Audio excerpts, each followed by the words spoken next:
Before we start, I would like to say that maybe I have some kind of specific views on leadership. I don't like to say that leaders have to be cute, that they only exist to inspire, or even that leaders are superior beings to managers. These things. Most of the courses I've watched and taken put it like this: either you are a leader or you are a manager, as if you had to walk away from one to become the other. For me, leadership has a lot to do with your influence, but we cannot rule out that it has a lot to do with your title. Yes, if you are in a leadership position, you do have influence because of the power that a title automatically emanates. Do not overlook this.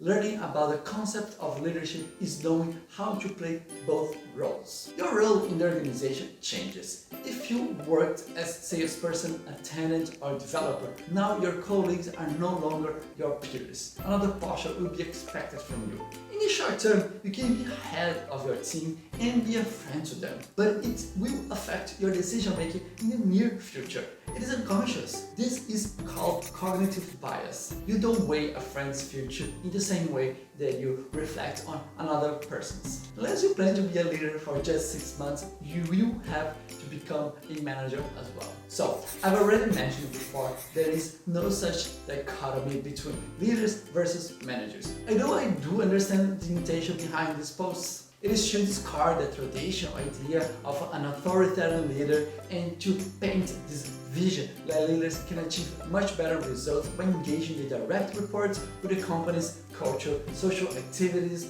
empathy, and those things. But I can't help but notice that it ends up being distorted when many people start to idealize a leadership that does not have to manage and control. In the administrative sense of the word, they are members, and you have to.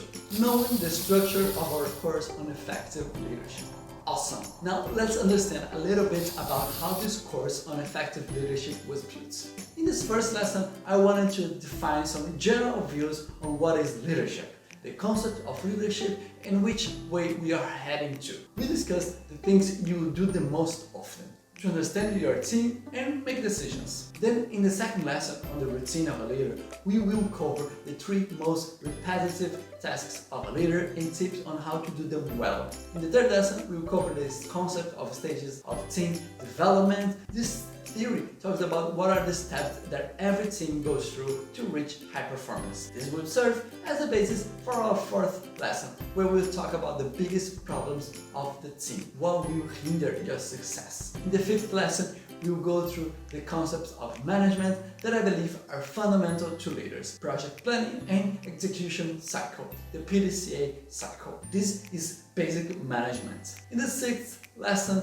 we will cover effective communication, major communication mistakes between leaders and their members, and the diagram of communication, a visual model for you to understand how people interact. In the final lessons of this course, we will tackle task delegation in more efficient ways, how to run meetings, and lastly, we will unravel the skills of leaders, ending with a framework for self-assessment of your leadership. Cool! I'm really excited to have you on this journey. I enjoy a lot talking about people and the concept of leadership. I started very early. I had the perspectives of different people and different paths, and I'll be the most honest. This course is full of examples and my experience. It's going to be very cool. If you are in your first leadership position or about to take on your first role, this course will be a toolbox that you will use, I promise you, on your very first day.